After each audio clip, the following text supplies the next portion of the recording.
বছরে প্রায় ৯ মাস পানিবেষ্টিত থাকে এলাকাটি, তাই যাতায়াতে মূল ভরসা নৌকা।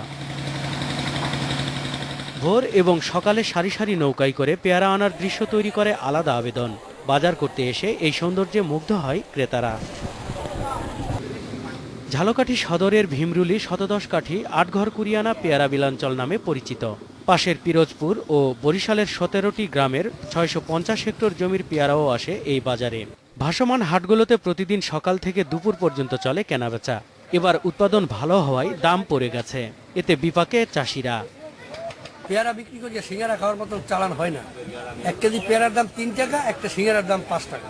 বাজার সাংঘাতিক খারাপ, মানে এই পেয়ারার বাজার খারাপ হইলে কারণ হইল এই যে যোগাযোগ ব্যবস্থা ভালো নাই। এই এলাকার পেয়ারা ব্যবহার করে জেলি কারখানা তৈরির দাবি করেছেন চাষিরা। তাদের ধারণা, এই কারখানা হলে সংরক্ষণের অভাবে প্রতি বছর নষ্ট হবে না বিপুল পরিমাণ পেয়ারা।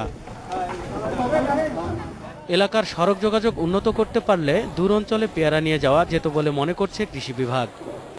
নিরাপদ ফসল উৎপাদনের বিষয়ে আমরা প্রশিক্ষণ দিয়েছি এবং সেই প্রশিক্ষণ নিয়ে কৃষক ভাইয়েরা কিন্তু লাভবান হয়েছেন এবং পেয়ারার উৎপাদন অধিক হওয়াতে বর্তমানে কিন্তু পেয়ারার দাম কিছুটা কমে গেছে।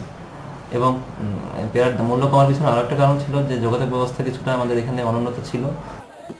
পেয়ারা রপ্তানির উদ্যোগ নেওয়া গেলেও চাষিরা ন্যায্য মূল্য পেতেন বলে মনে করে কৃষি বিভাগ।